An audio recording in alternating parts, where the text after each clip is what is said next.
Okay, so good morning or good afternoon, everybody, depending on where you are.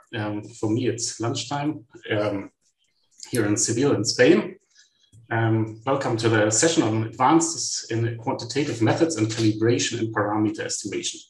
My name is Ole Boysen. I'm currently a research fellow at the Joint Research Center of the European Commission and also an assistant professor of agricultural economics at the University College of Dublin. Ángel Anguiar is our host from the Center of Global Trade Analysis, and we will be recording this session as well. And he will remind us when we get off timing and so on.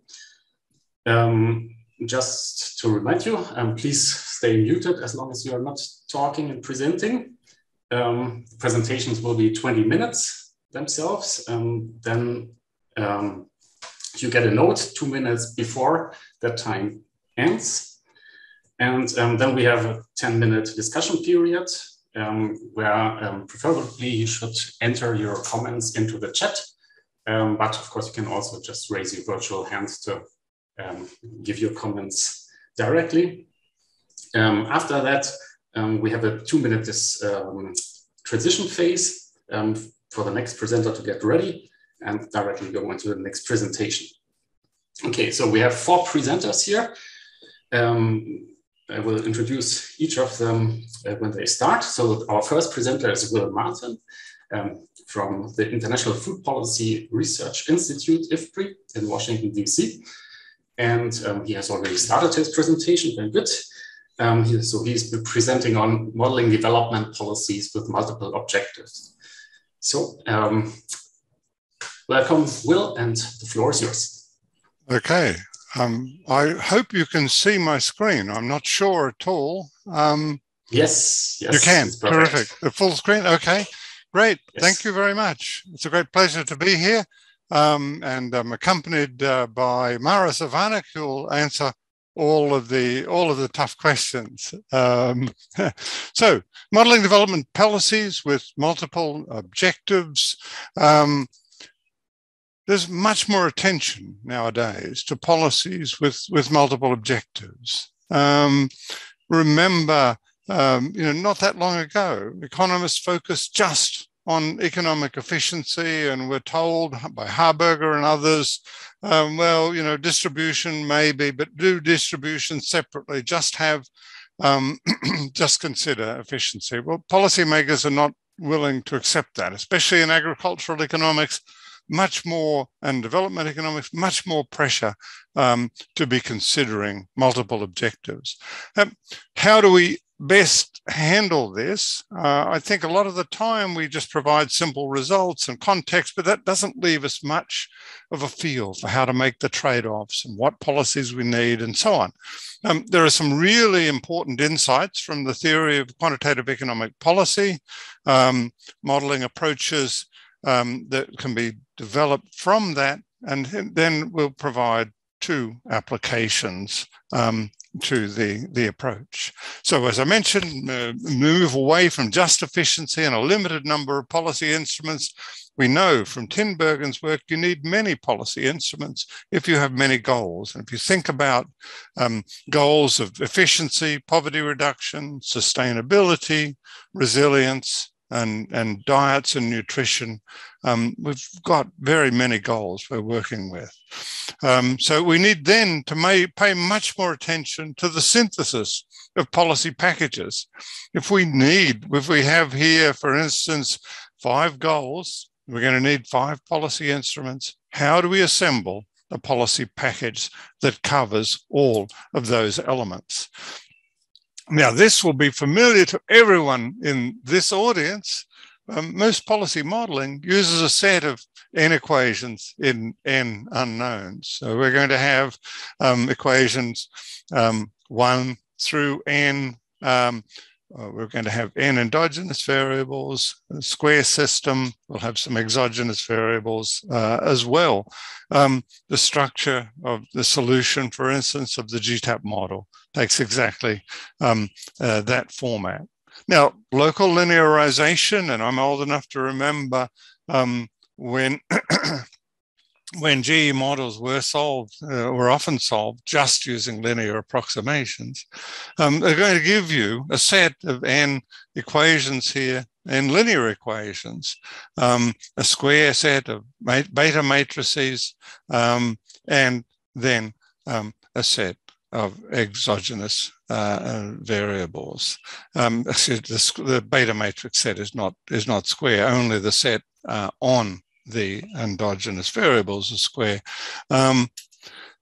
What do those columns show? And this is something very familiar to everyone in this audience. They show the local impacts of one policy on all of the objectives. The column of the beta matrix shows you the effects of X1, exogenous variable 1, on all of the endogenous variables.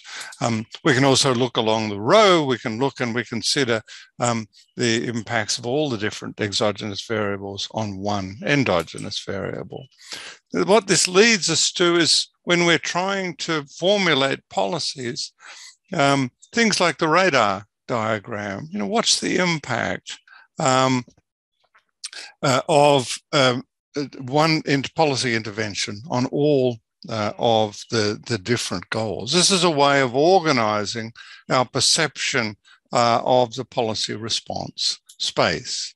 In a recent study with Madhur Gautam from the World Bank, we looked at the impact of different policy instruments on a range of different goals. That's looking along the row of the coefficient matrix.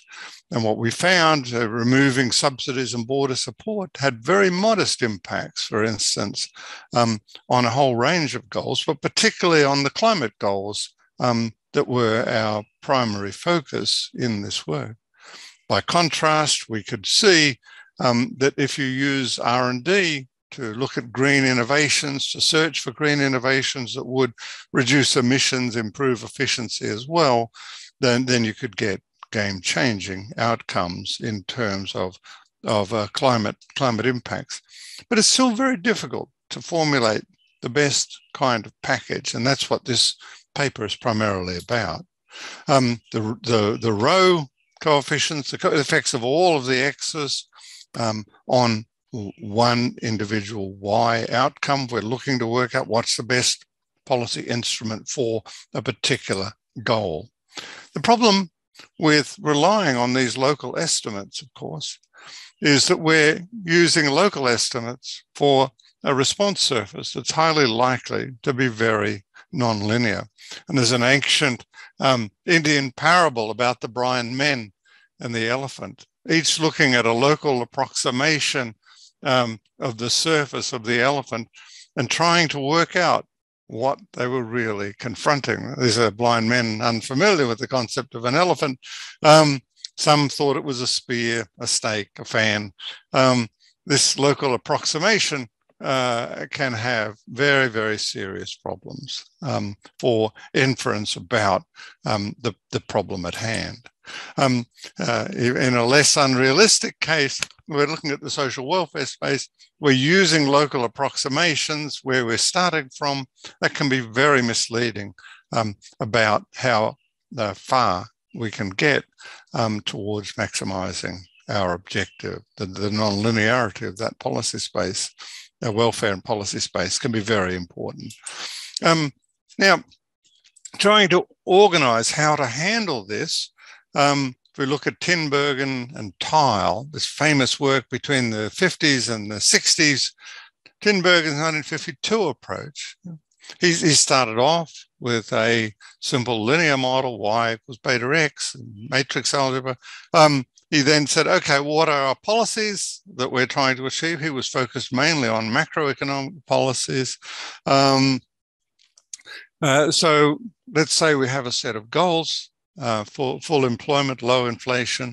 Then what are the policies that we're going to achieve them in monetary and fiscal policy? This leads to the rule that you need as many instruments as you have targets. A very, very important, useful rule, because so often we see people trying to hit multiple targets with the single instrument.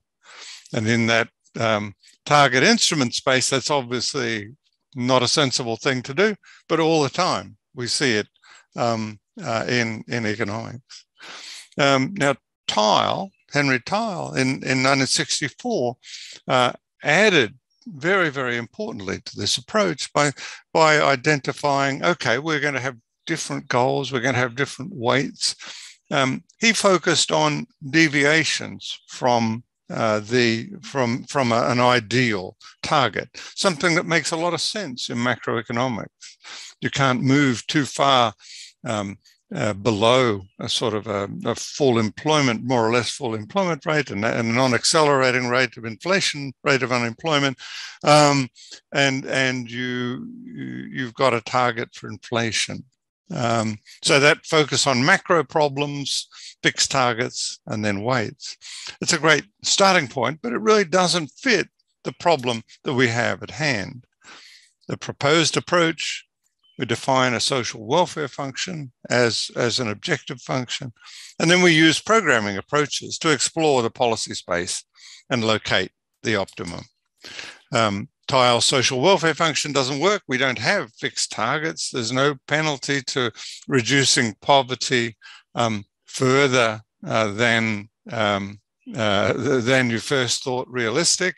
Getting it to zero is terrific.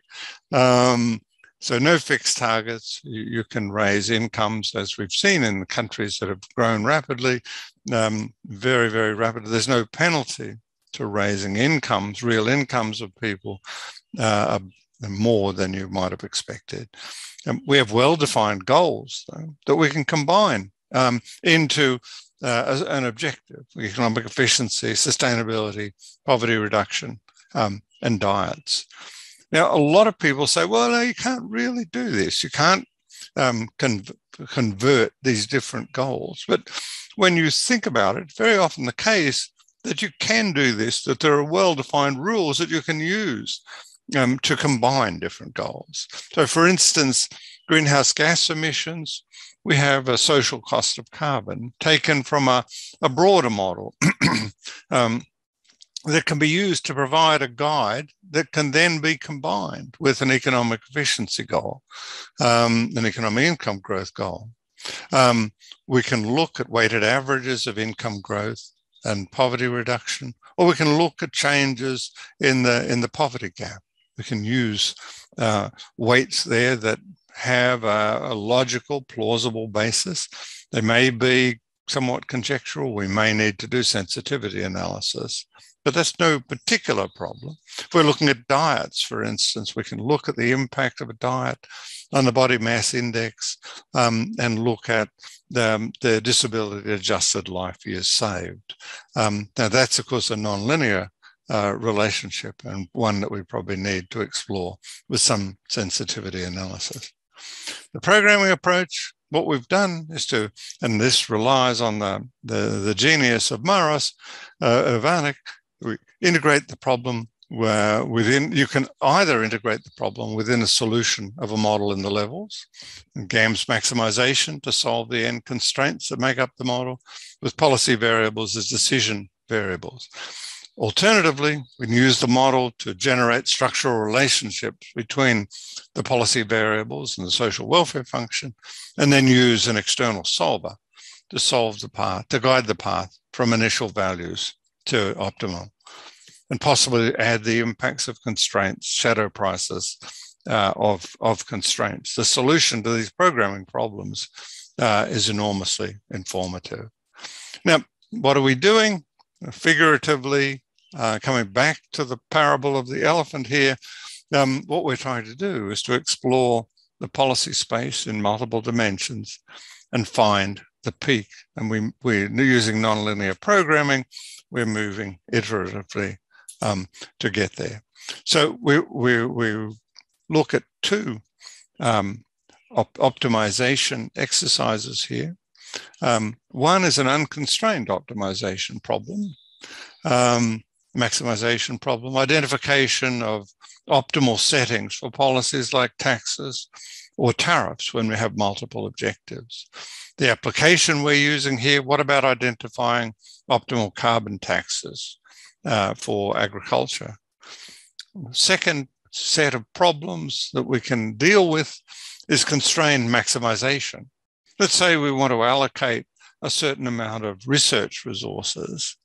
The application we're using is allocating research resources for income growth and poverty reduction in Ethiopia.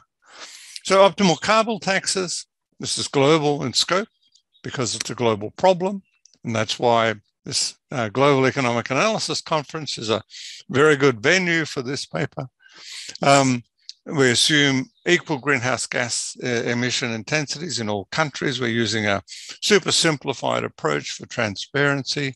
We convert into emission penalties in the objective function. We look at the marginal social costs as a proportion of the initial values. And then we solve for the optimal carbon tax rate. Now, the carbon tax rates here are a little different because we've got simultaneity here. We're changing the prices of the products, and the tax, in a sense, should be ad valorem, should be specific, so much per ton. And we've got second best effects here. When we change one tax, that changes output of other commodities. But we see a similar broad pattern to between the carbon tax rate and the marginal social costs of carbon. The Ethiopia research resource allocation, what we assume is that R&D increases productivity. We have an initial budget of 20 units of research resources, and that would raise productivity by 20% at constant returns. But we assume a diminishing returns in each commodity. This is following work on economic growth by Charles Jones in the JPE, so that as you add resources, the productivity increase rises at a diminishing rate. So the productivity increase affects poverty. It raises the incomes of poor farmers at constant prices, lowers living costs, particularly for the poor, because this is an agricultural R&D problem. We examine impacts using a publicly available GTAP dataset and the 2013 Ethiopia Household Survey.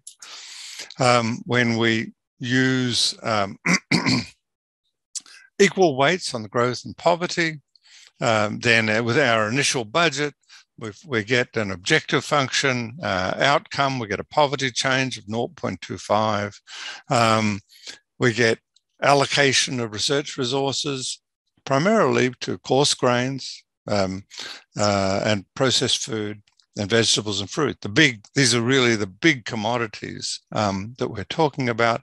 If we put a stronger focus on poverty reduction, we get a bigger reduction in poverty, a smaller increase in real income, but we're ending up putting a lot more research resources into the coarse grains that are heavily produced and consumed by poorer people.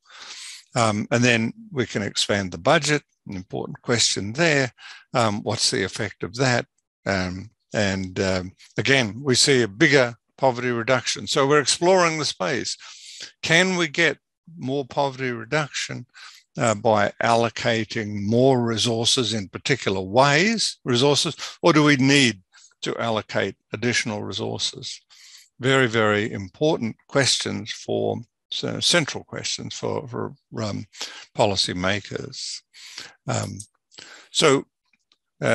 Because we're preserving all of the survey information, we have detailed information on the income sources and the expenditure patterns of each household in the survey. At the household level, we're raising productivity of those households who are engaged in farming, and we're capturing the impact of these investments in R&D on the costs of living of the households. So because we can identify impacts at a household level, and we know the location of the households throughout the country, we're able to identify the impacts on poverty.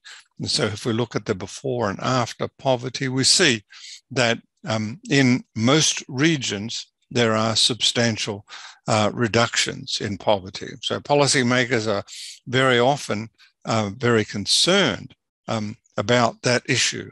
For instance, policymakers in Ethiopia have good reason to be concerned about the poverty outcome in Tigray in the north, for instance. And what we see is that in almost all of the regions, we're seeing substantial reductions in poverty. If we weren't seeing that, then that may be another objective that policymakers would be to ensure that it is widely distributed and to change the policy mix to ensure that that is the outcome. I can see Angel getting restless, so it's now time to conclude. Our point in this paper is that policy making, policy reform with multiple objectives requires new analytical tools that we don't seem to have been developing. The long quiescent theory of quantitative economic policy coming to us from Tinbergen and Theil, those giants of the 50s and 60s, provides very valuable insights.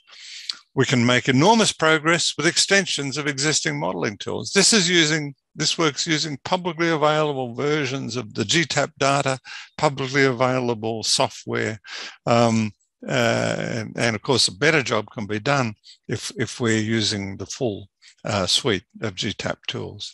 The objective function is a social welfare function, frequently a linear money metric. It doesn't need to be one of those deviations from target approaches that Theil used and popularized.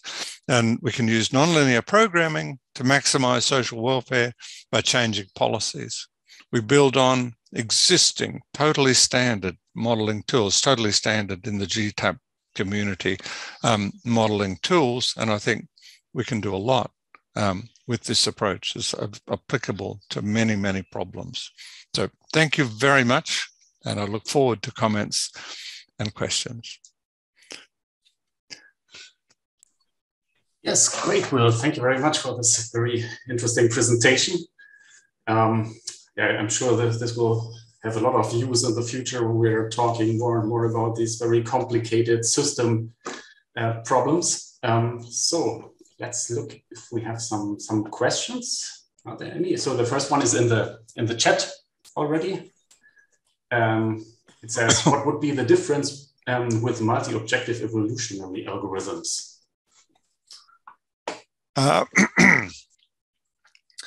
Okay, well, that's a great question.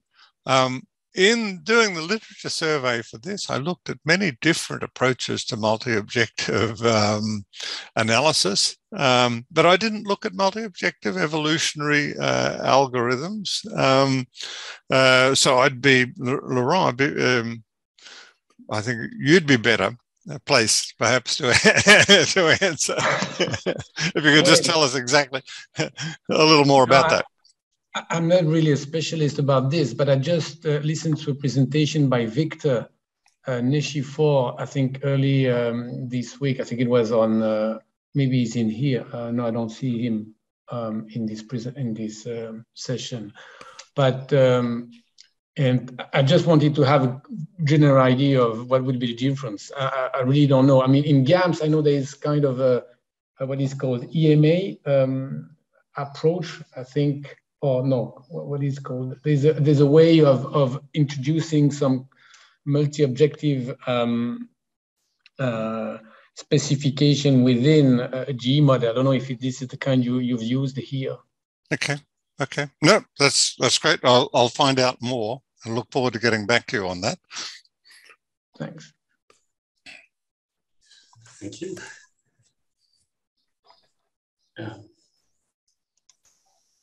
Maybe I just ask my question? Yes, if yes, it's please. fine. Sonia. Okay. Hi, Sonia from Kiel.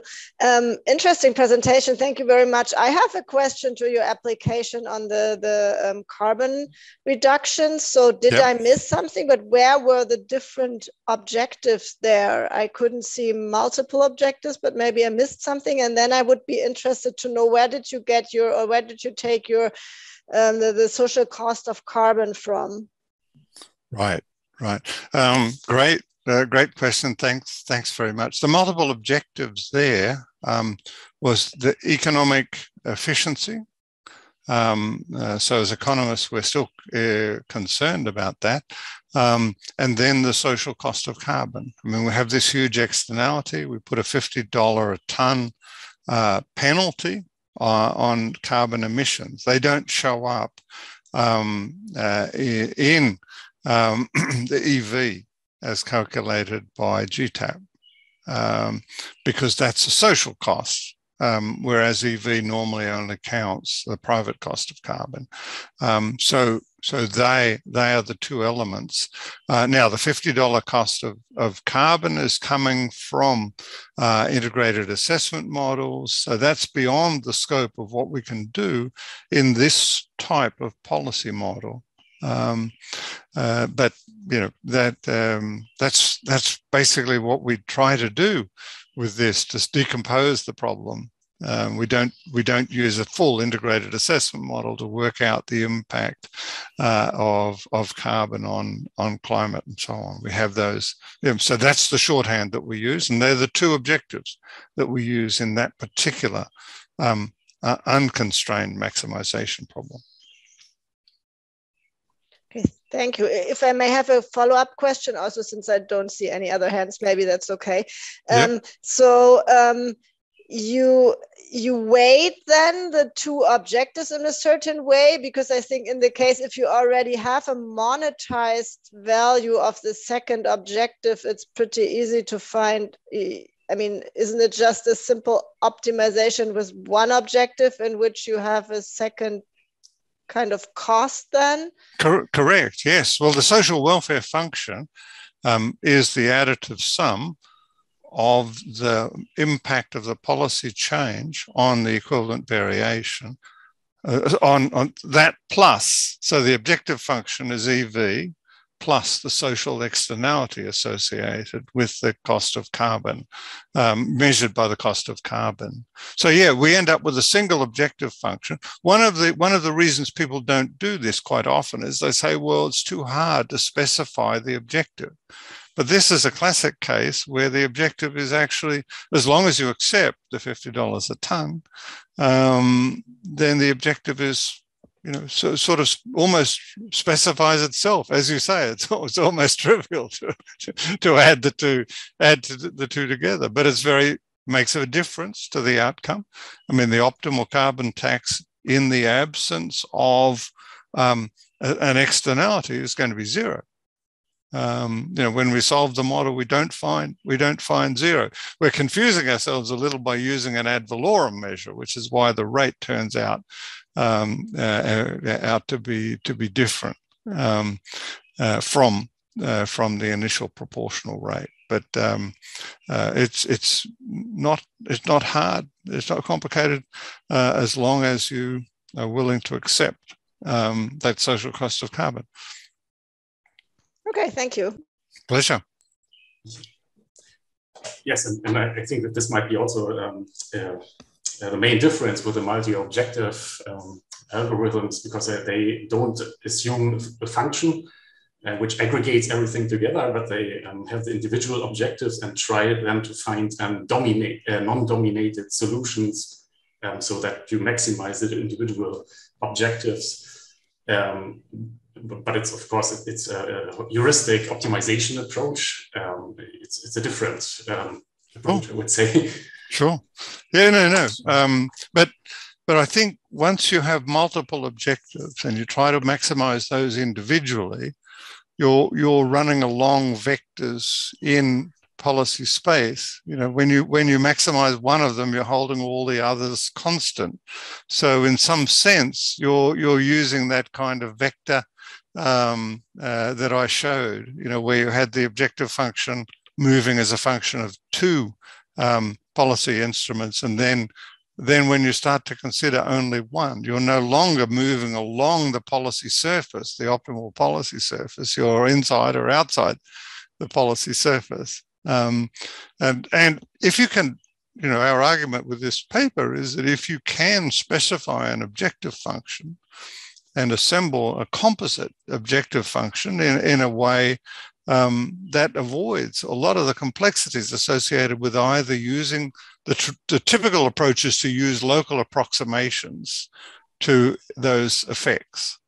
But you could use non-local ones by maximizing each one subject to holding all the others constant. But you're not exploring the policy space. And if you can do it, why do that when you can actually explore the optimal policy surface? Right, thanks for the answer, Will. If you have some time, I would also like to ask one more question. Sure.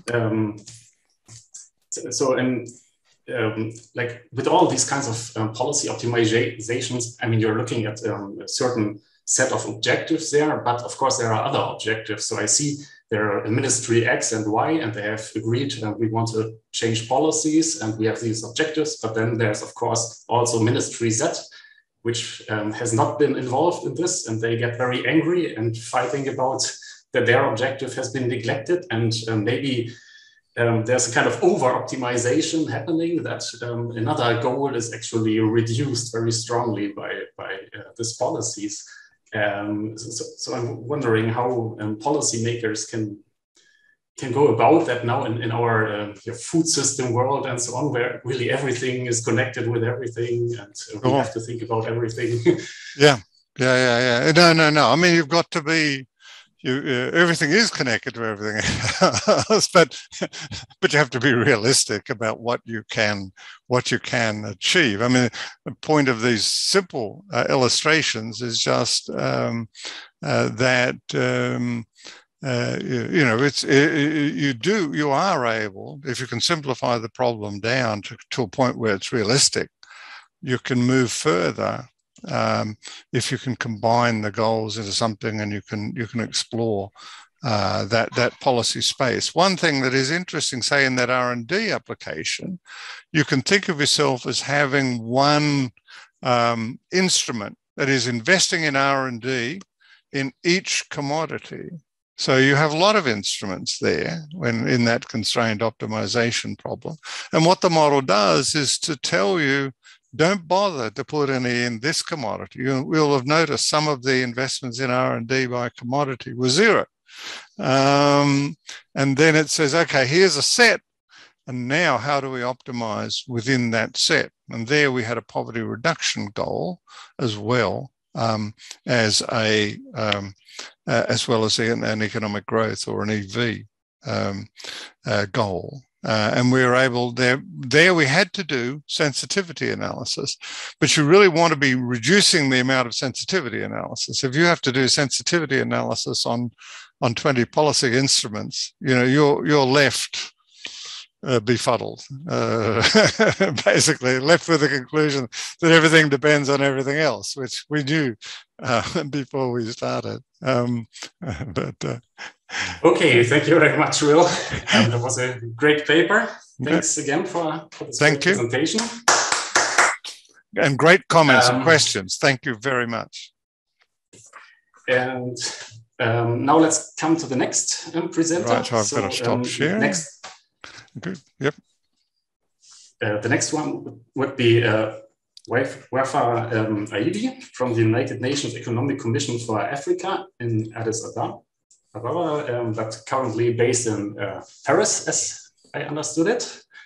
And she's presenting on the economic and social implications of the African pharmaceutical manufacturing agenda on trade and welfare in Africa. Without further words, the floor is yours, Wafa. Thank you, Oli. I'm really happy to be here this year again. So I will take you to another subject on the pharmaceutical manufacturing in Africa. We have been busy a lot working on this subject the last 3 years.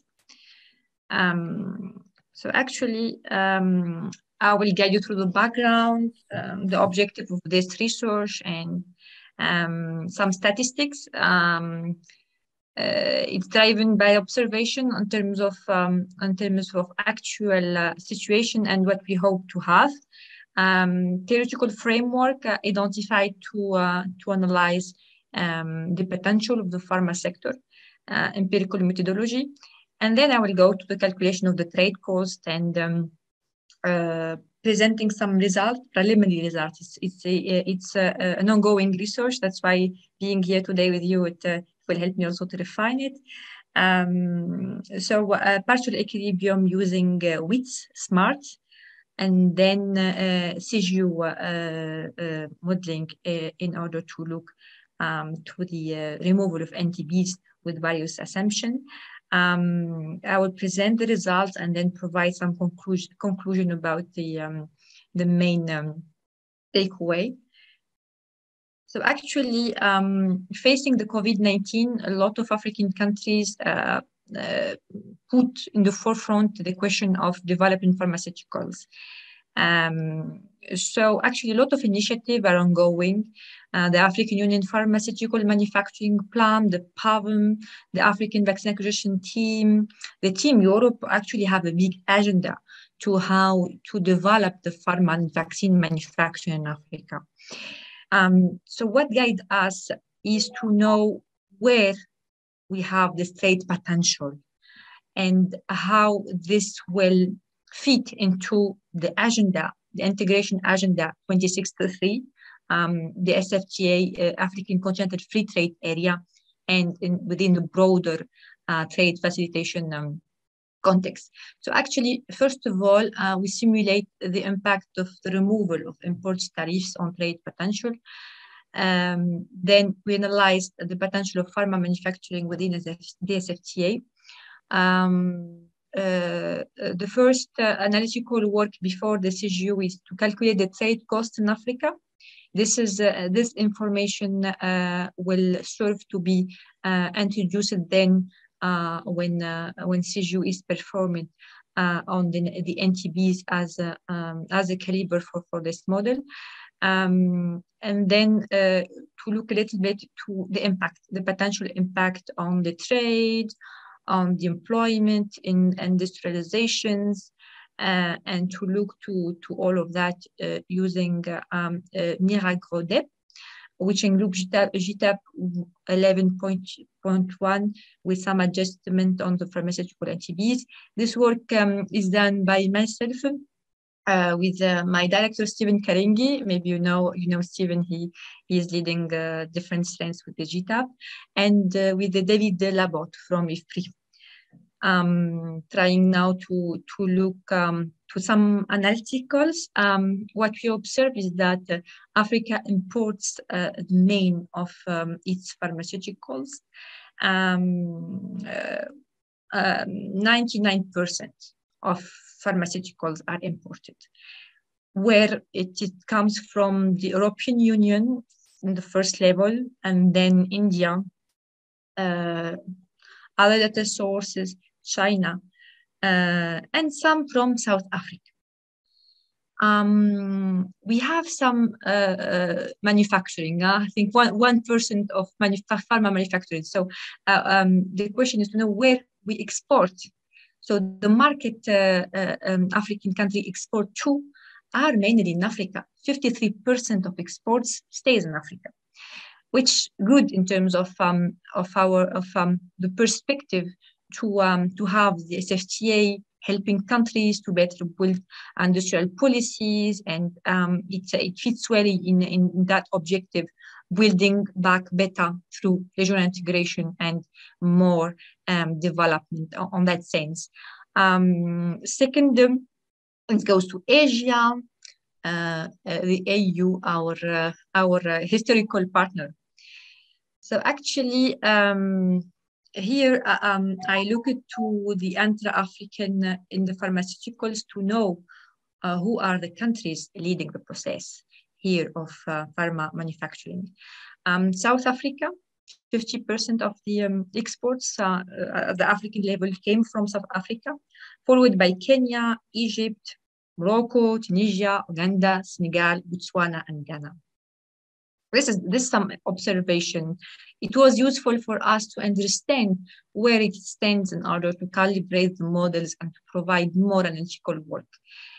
I will go again to the theory. The theoretical framework here. I looked before of all. The first authorization we have in ACA is about the trade cost. The trade cost in Africa is very high, and we try to understand where it stands. So this has been estimated using the inverse gravity framework of Novi. And I took the COVID-19 vaccine as an example. The second step is to look to the impact of reduction of the applied tariffs on the medicinal and pharmaceutical product. Here, I utilize the WITS-SMART simulation.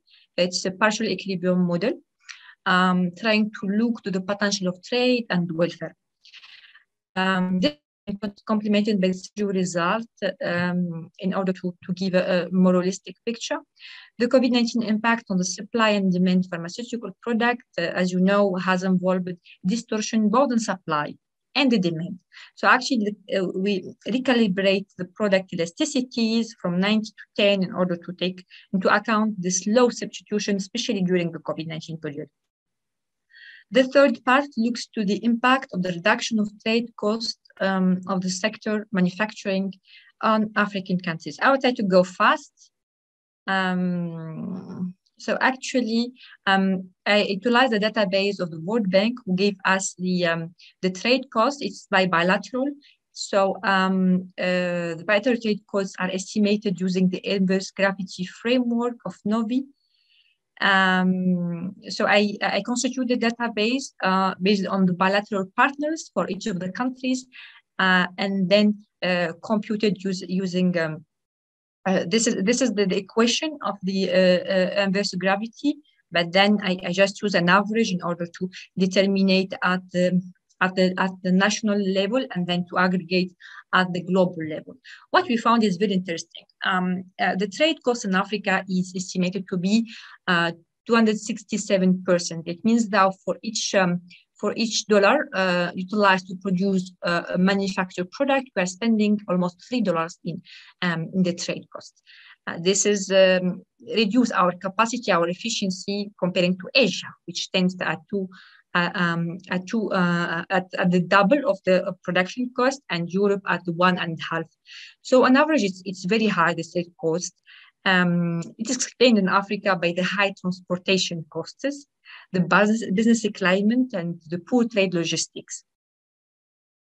I found interesting, my departure point was this graphic. I found it in the World Trade Report 2015, who looks to this question of trade cost. Trade cost, it's a very interesting concept because it includes the tariff, the logistics, I go fast.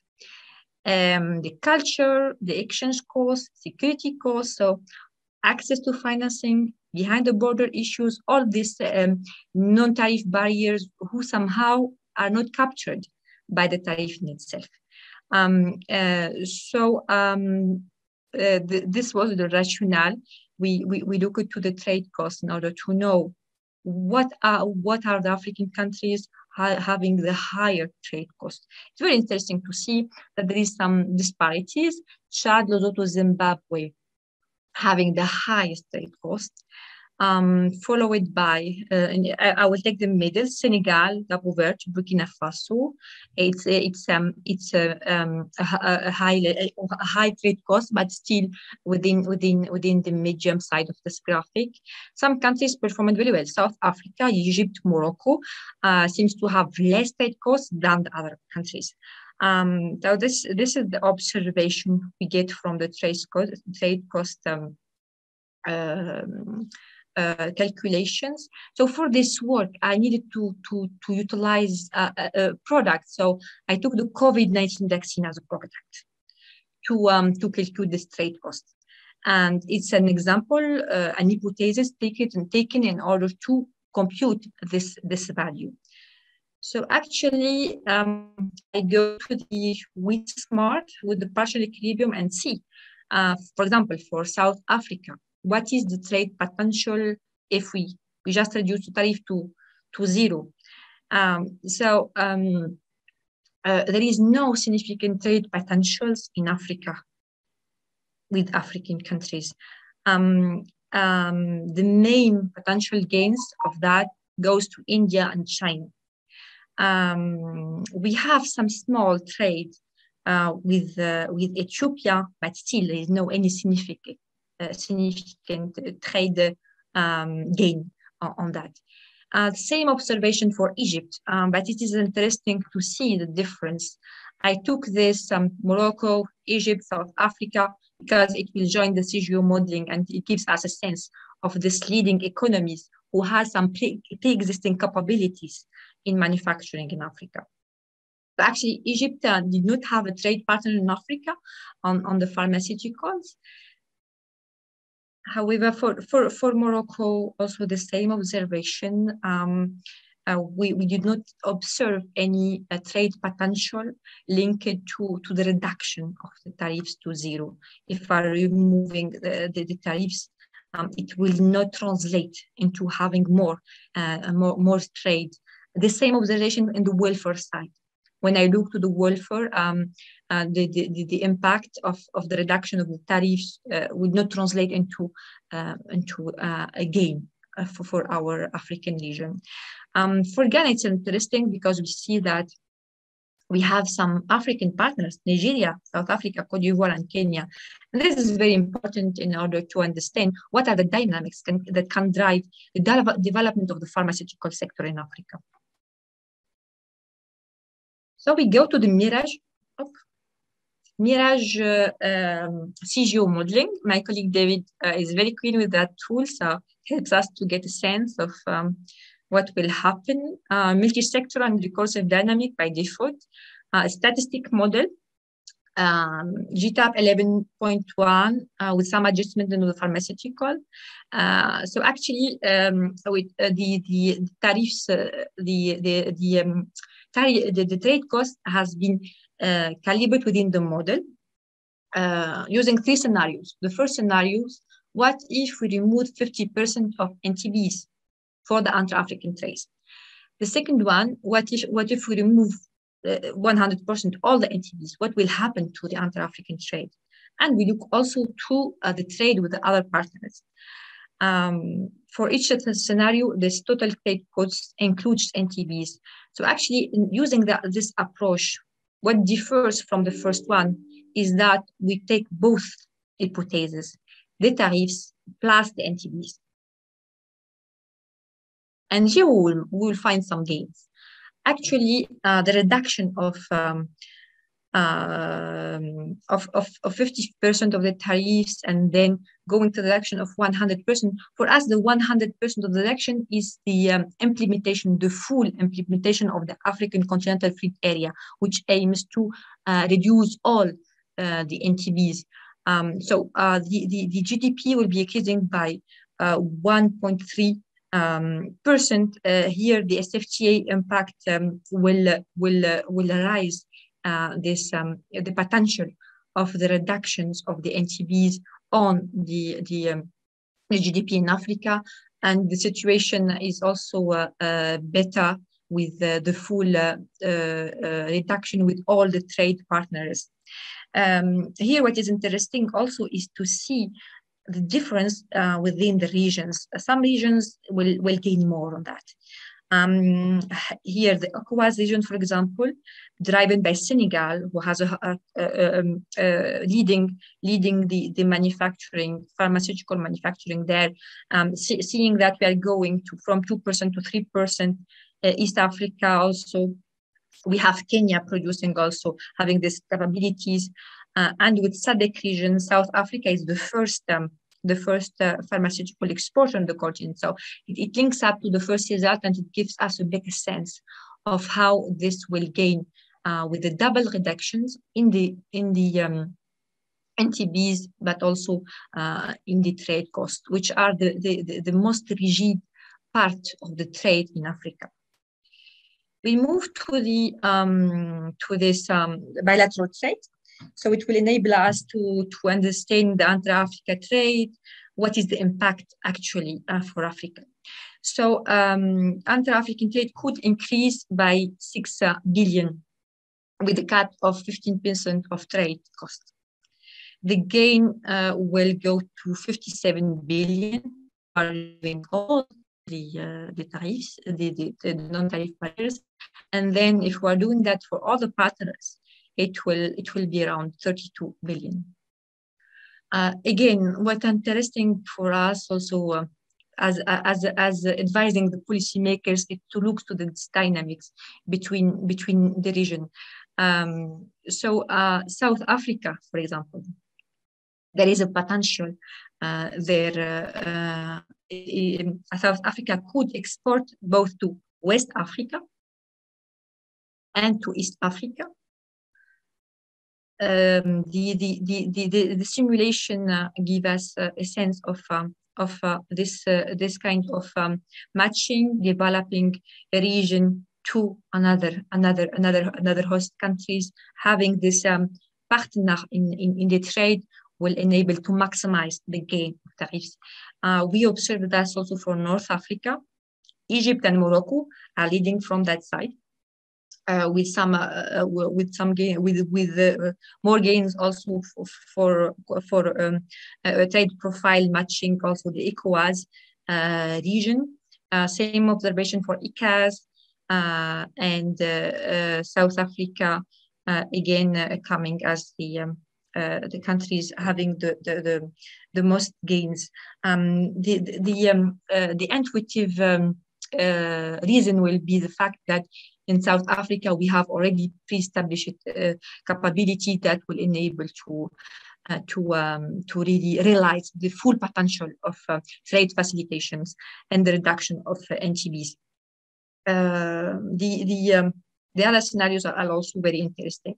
When we move to the industrial value added, we find also that we have a significant gain. The SFTA, the 100% reductions, will boost the industrial capacities of African countries. So actually, this is a very good news that will help building a more targeted development strategies focusing on some countries. For example, we have here North Africa, mainly driven by Morocco and Egypt, realizing the thing that is the most significant gains from this complete removal of tariffs. ECOWAS also East Africa community and South Africa communities. So this is the observation on the industrialization. The productive capacity. The pharmaceutical sector will be boosted by this reduction in the cost, which is very intuitive to the theoretical.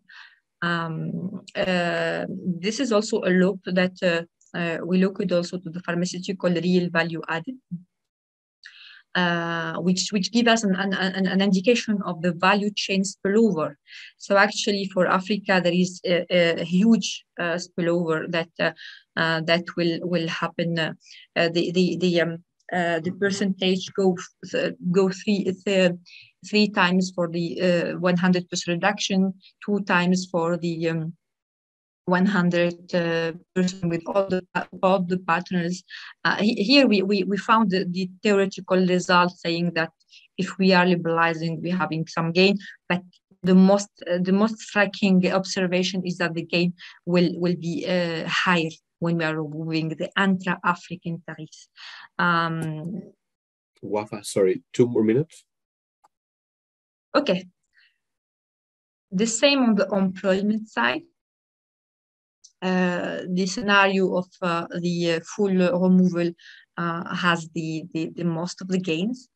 Trade, the same thing. We have the same amount amplified a little bit here with the numbers on the trade. So the main conclusion of this work, that it is work in progress, trying to refine a little bit around the countries, is that the reduction of the tariffs alone will not lead to trade and welfare gains. For Africa to make the most benefit of that, we need to couple it with the trade cost in order to amplify the impact, the trade, the growth gains, and to link it to CFTA and the trade liberalization process.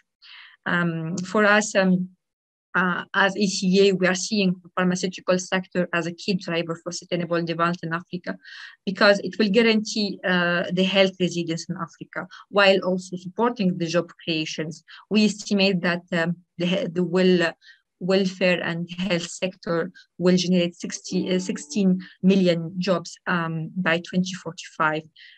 With the full implementation of the CFTA. There is a huge economic and social impact that we can see through the CGU, going from the GDP to industrialization capacities, productive capacity, and employment. And what matters most is to have these synergies and these complementarities between the region that can help create African value chains that are able to not only build the capacity in Africa, but also to realize the full potential of the African Continental Free Trade Area. So thank you very much for listening to me. I hope that I was not very fast. I'm happy to get your feedbacks and remarks and proposals. Thank you very much.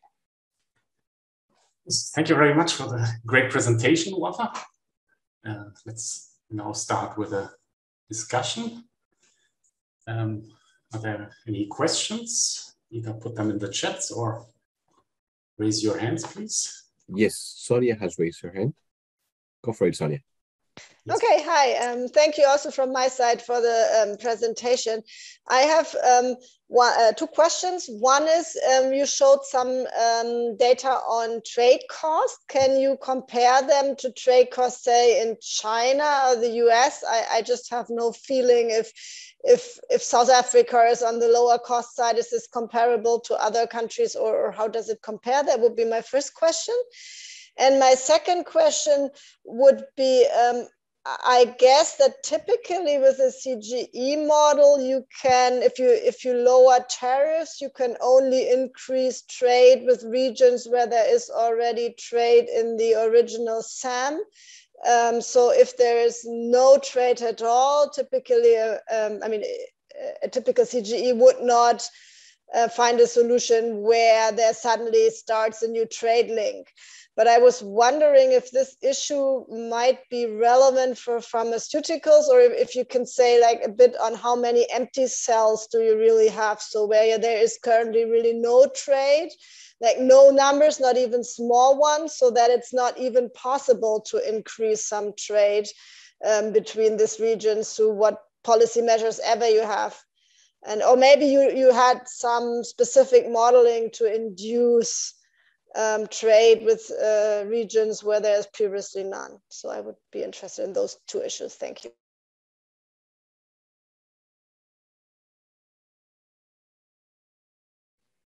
Thank you, Soja. Yeah, on the comparability, I look to the trade cost, comparing it to emerging markets, but also developed markets. It's very interesting to see the difference. We look at the trade cost when we try to quantify how it will cost the COVID-19 vaccine for Africa. So the natural thinking is to understand the costing per producer. So I looked to that question 2 years ago. With regard to the non-existing of capability, yes, I do confirm that I spanned in my presentation the 7 countries having capabilities. But something that may explain that what we are doing today is we are trying to understand where is the potential of trade, because actually the African countries are embarked into process of building pharmaceutical manufacturing and creating regional value chains. This is an African agenda, but also a global agenda to enhance the resilience, the global health resilience through the creation of manufacturing hub in Africa. The countries where capability exists are Egypt, Morocco, Tunisia, Senegal, Rwanda a little bit, but there is a momentum and there is resources put in the place to create. As you have seen, communication during the three last years, a lot of money are put in, and actually it completely changed between today and three years ago. The data, of course, did not reflect that because it is not accountable, it's not measurable. But we observe, for example, in South Africa, we are producing the COVID-19 vaccines since 1 year with the J&J. In Morocco also, Algeria developed manufacturing capacity. It's less. We cannot measure it at the time being, but we are trying to help African countries build their pharmaceutical strategy in a sense to look to the capabilities and what matches us. This is the context of this work. Thank you very much, Soja. So, any further questions? Maybe while other people are thinking about it, I might ask something. First of all, you presented the numbers on imports and exports and so on, but do you also have numbers on the self-sufficiency of the pharmaceutical sector? And I was wondering what the state in Africa is there. And then as a second question, I'm wondering, are actually also the health effects and like productivity effects of better access to the pharmaceuticals, is that endogenous in the model, or have you thought about this? Thanks. Well, I was trying to write the first question and I did not catch the second one. If you can please repeat it. Okay, yes. Yeah, I was wondering, because with the better access to pharmaceuticals, lower prices and so on, you have health effects which improve productivity. And I was wondering if that is accounted for in the model, or have you other thoughts about that?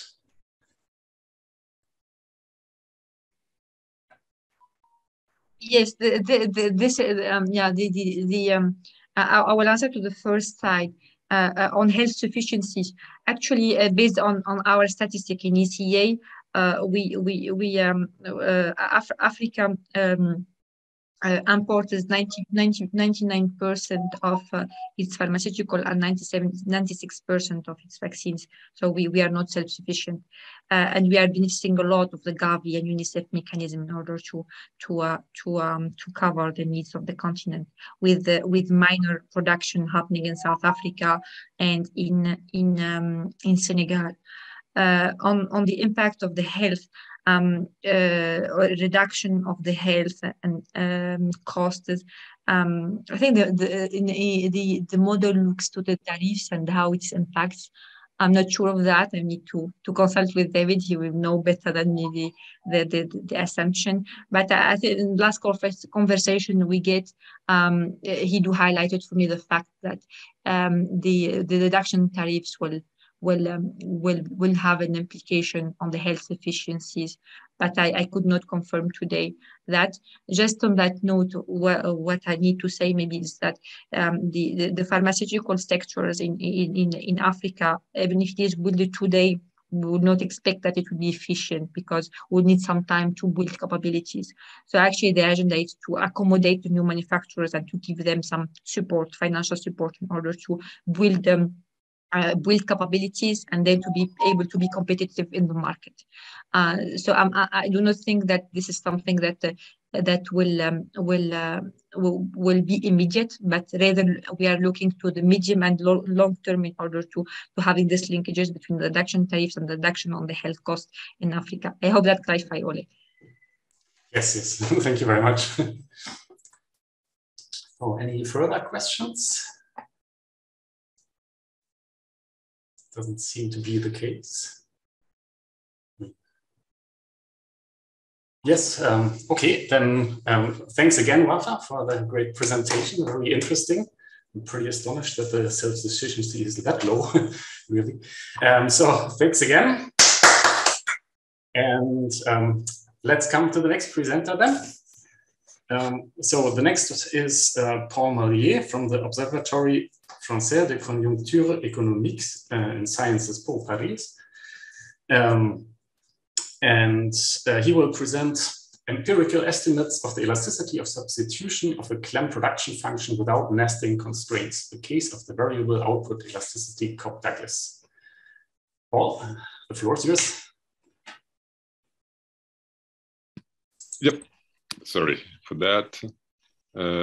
Yeah, thank you very much for the introduction and the floor.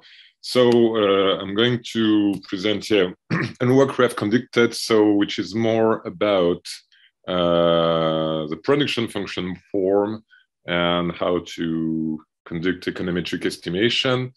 We mobilize a CG model to then proceed to simulation, but that's more a news and a way to illustrate what findings we are and questions we address. So, as you may all know, as CG users, CG has the advantage and the richness in terms of data representation, but the drawbacks of that is often that for having proper estimates of parameters is sometimes tricky to find at a low specific or sector level.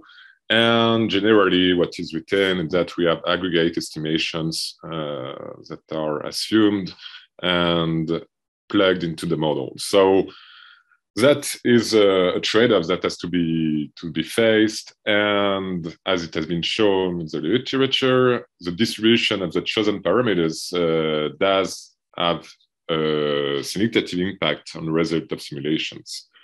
So that was the starting point from the paper I present there to see how could we get enough data information to proceed to econometric estimation at the sectoral level, in which case would be possibly plugged into the model.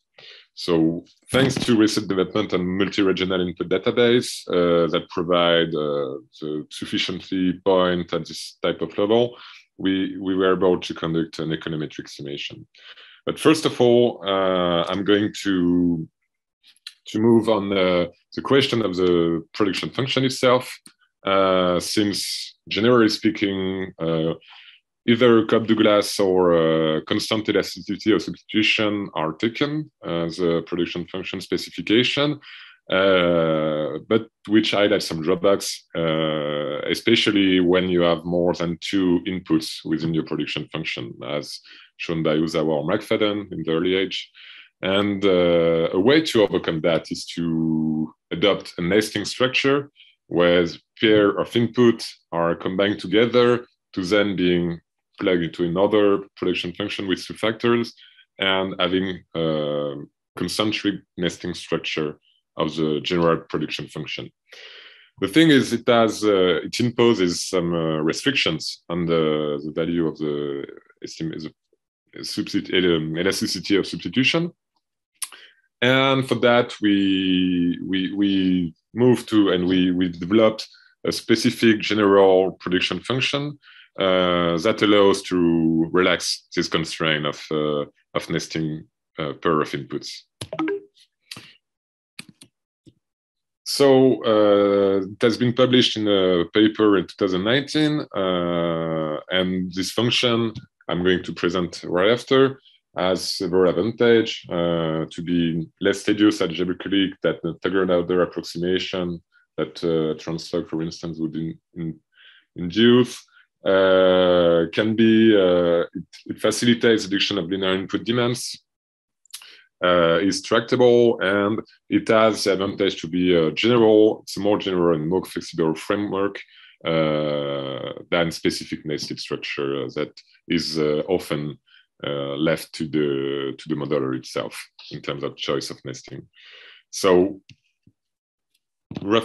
quickly, so that's the form of the function. So it starts from a generic production function based on the generic assumption made about its behavior, so continuous and thrice differentiable, homogeneous of degree 1, increasing in input, and strictly concave. So starting from the main general assumption, we can then derived the form stated in the middle,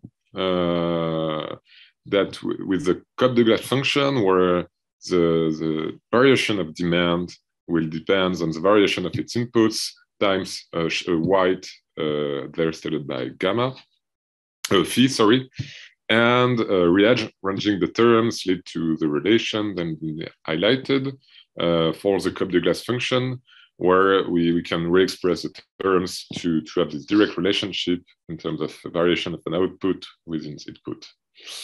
But that's for Cobb-Douglas case. If we want to move a bit further and start to adopt Theory's case, taking advantage of the definition given by Hicks and Robinson of the elasticity of substitution, which state that a change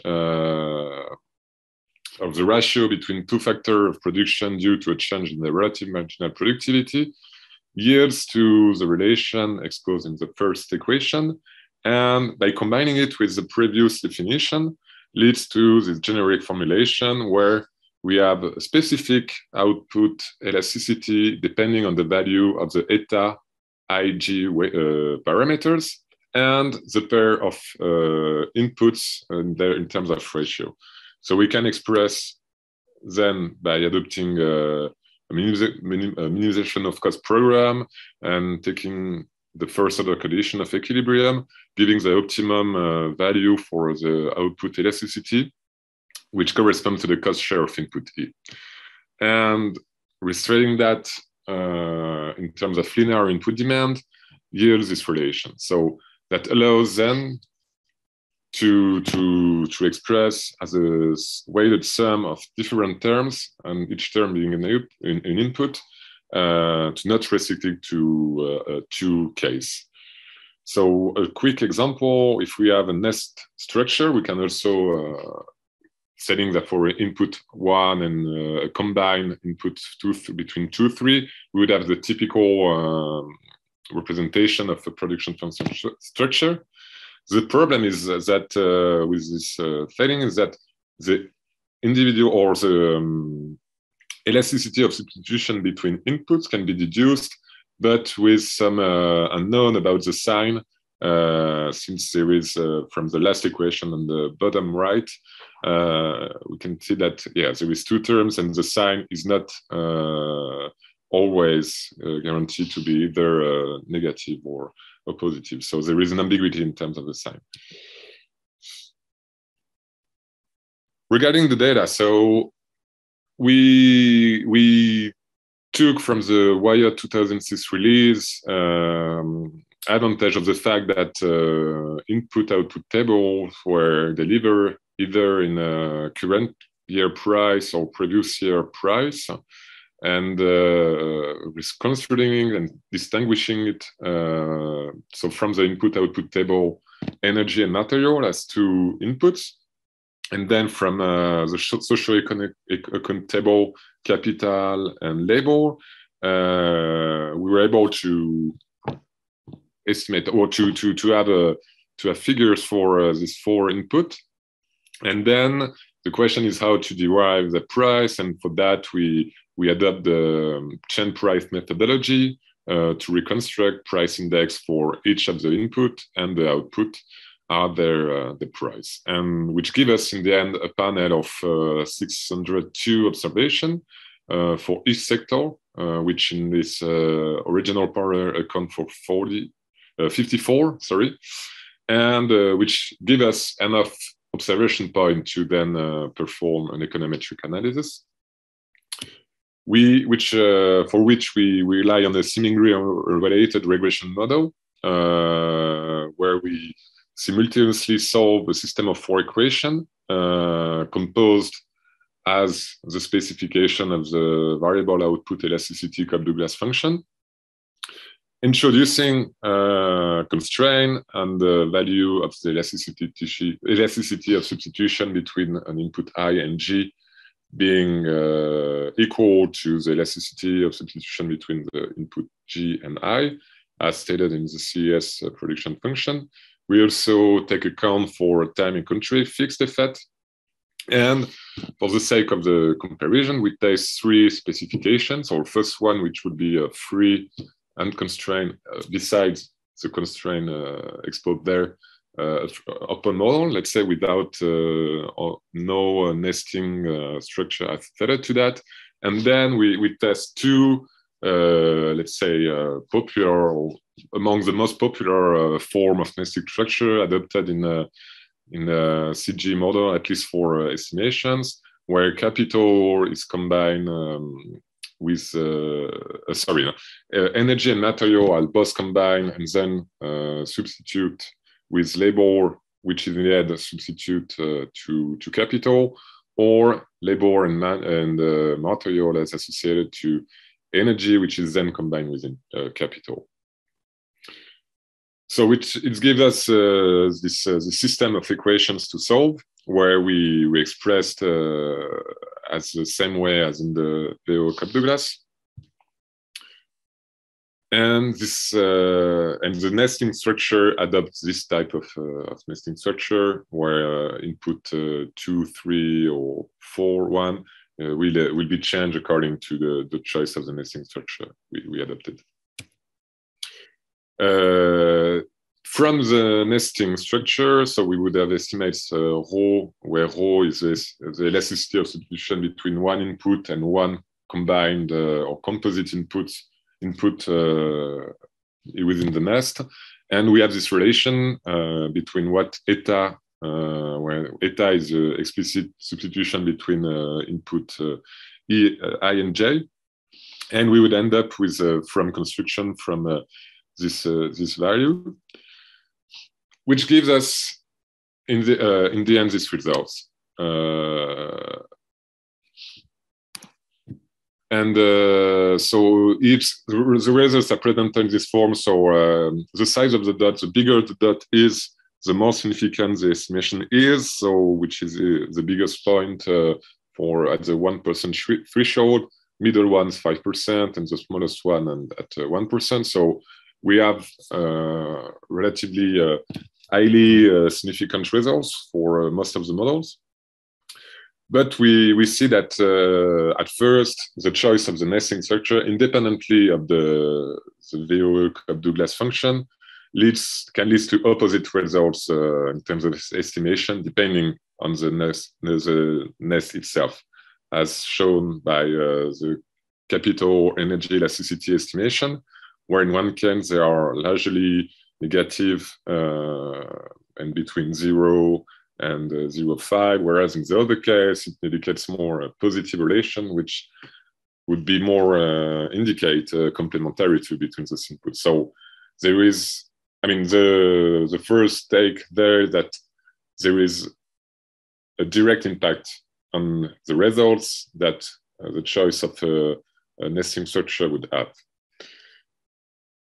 The Veo-Cobb-Douglas, on the other hand, show intermediate results, which for capital energy elasticities are still negative, but within the range between those two, the estimation conducted with those two nesting structures. Regarding the capital labor, we also have quite similar results. But for a capital material, where a KLM nesting structure would indicate rather substitutability, we don't find that much there. If we look at the other pair of elasticity of substitution between inputs, we have also other results showing that we have more. It indicates more substitutability on the whole range in the economy, and yet that it seems to be within the range of what could be used as estimated parameters, generally speaking. There is some also specific issues, some sectors due to price, maybe price misconception in terms of index or whatsoever. So not all results are significant and seems to be close to what would be estimated in other work. But on the general speaking, it appears to us at least to to deliver interesting output in terms of estimations. So that's for the econometric part, but we would like to now to see what would be for generic price shock in the CGA model, what would give such differences brought by the value of the estimation. So we conduct kind of a sensitivity analysis or tests, taking three cases, let's say. First one where elasticity of substitution are all calibrated to -0.5, standing a relatively not so substitutable inputs, let's say, or at least what costs. One Cobb-Douglas case where the elasticity of substitution is calibrated to -1, and another case where elasticities would be -2, stating that quantities or inputs demand are very sensitive to price changes. To do that, we take a 17-sector segmentation version of the economy. For model, we also developed the model 3ME, which is a neo-Keynesian CGA dynamic model, so that encompasses price stickiness in its specification. And also because the supply side, the production function itself of the different sector of the economy is the one we have estimated, so giving them the advantage to directly link from the the specification estimated to the production function used into the model, the sum form, and therefore providing a direct relationship. And since we estimated for 45 sectors and we conducted 17 sectors simulation, we performed a bridge of the estimation of the elasticities through a bridge matrix between WIOD and NAS first level nomenclature, which is directly connected. So there is no uncertainty regarding the bridging, since the WIOD nomenclature is compatible with the NAS one. So regarding the shock we test, we apply a fully recycled carbon tax shock, where carbon price is introduced in the economy following a value of 250 euros in 2030, so 10 plus 10, T plus 10, 500 in 2040, T plus 20, and 75 in 2050, which this value corresponds to what is the official social cost of carbon that has been enacted by public administration to conduct such, to construct decarbonization policies in a broad range. So regarding the elasticity, so we end up with this value for the 17 sectors. So as I said, where there were some outliers from the estimations, but for most of the sectors, we are within a range of -0, -0, -2, which seems to be quite consistent with what would be estimated in other works. And regarding the long-term dynamics, we would have this result at the macroeconomic level. So first thing that the GDP or the added value variation regarding with respect to a baseline is very sensitive to the value of the elasticity. The more your economy is flexible, the less price shock will hamper activities, and therefore we would have quite big impacts with a more flexible case than with the other ones.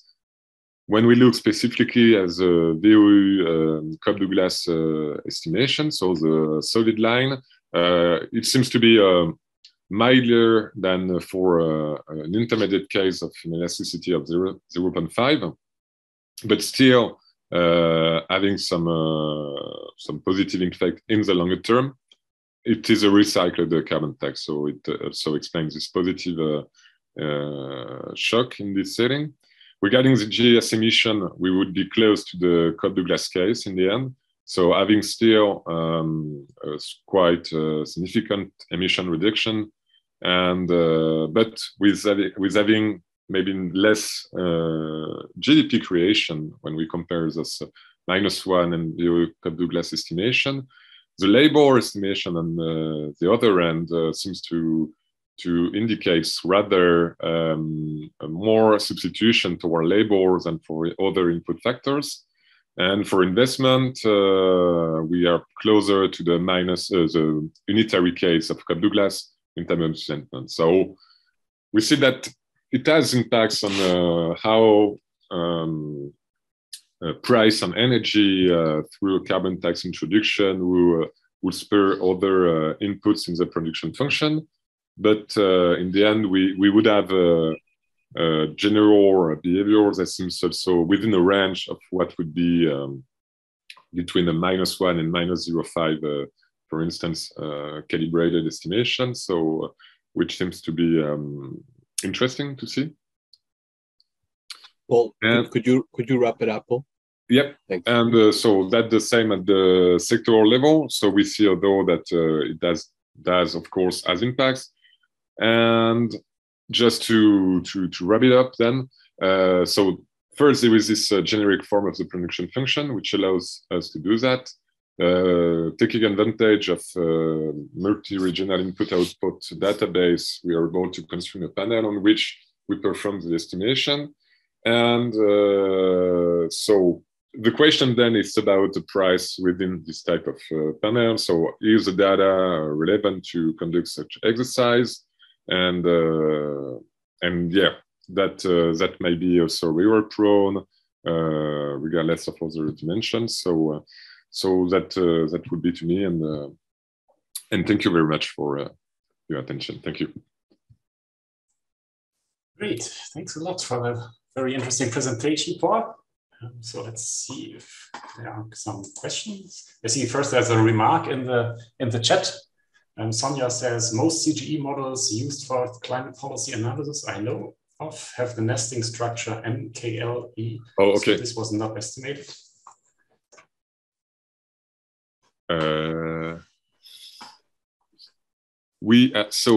Okay, maybe.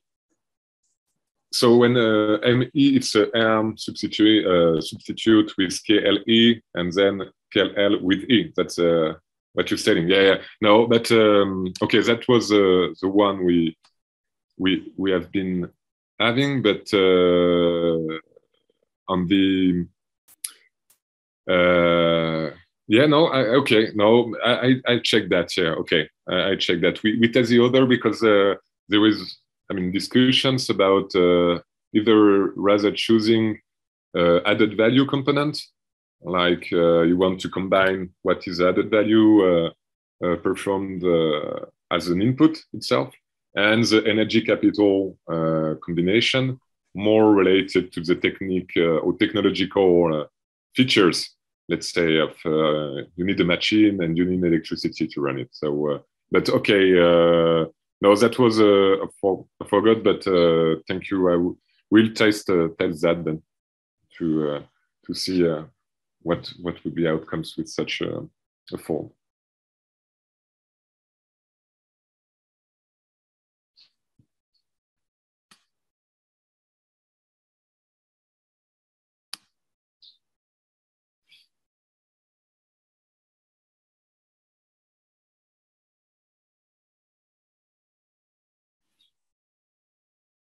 Maybe I just pose a follow-up question, if I may. I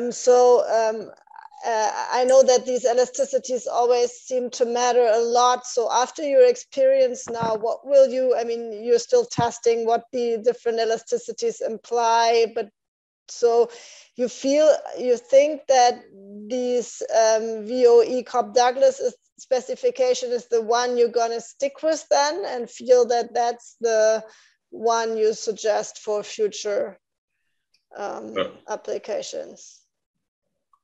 Okay, my understanding of this literature of CG elasticity of substitution estimation is that I mean, it's still pending question about how to properly choose your specification. And there is no clear consensus about what should be done regarding that.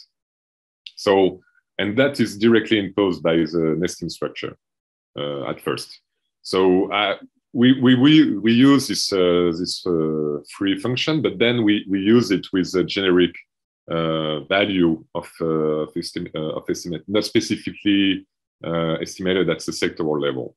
So that there is the first case of the specification itself, and then of the sector or the deepness of at which degree you can have estimates. I think that the generic form, we can come back to a nested structure by imposing constraint on it. So it has the advantage. It has also the advantage of the tractability. So once you have your distribution of parameters with the generic form, it does have the properties of a CES production function, for instance. So I think that it's easier than having a nested structure. And that's specifically the case if you start to introduce more and more inputs into your production functions. So there is this generic case of 4 inputs, but we do, when we introduce, for instance, other ones with different type of technologies, etc., it can start to become more and more tedious to track really what's going on within each branch of the nest. So I would suggest here adopting this structure, and then the question of the calibration itself. That's another one, I would say, and that's still. And for that, we not use these estimates still, because we want to be sure that the data also is reliable enough, etc. But there is a lack of, I would say, generally speaking, there is a lack of data or regarding such objects.